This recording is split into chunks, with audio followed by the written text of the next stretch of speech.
Sinina nyenge konsen pakutata Yesu yam Yesu apa mana sonsen ninaling dalirasam pakuyen nerananayen nimatiwan niwawanam nifunita atu onsen atiwe sa Yesu yam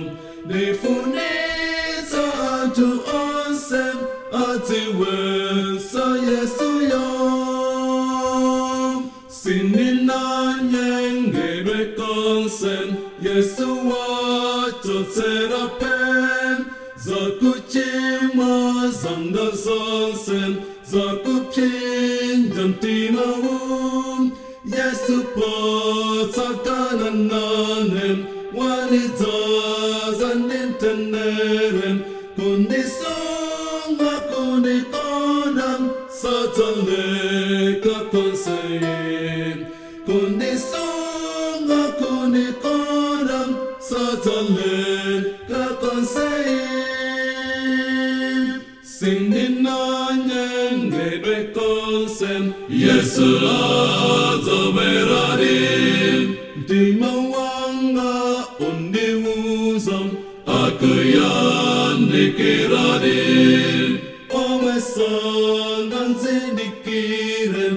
aninyozan nadijedam koma Yesu atelodim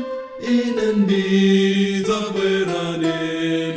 koma Yesu atelodim inandizaberadim sandinyenga saleperam Yesu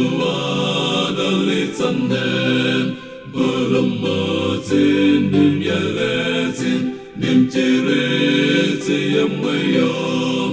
waniyandanitsanayem Divawangandakutitam Sininanyengeva konsem Yesu akwandiranem Sininanyengeva konsem Yesu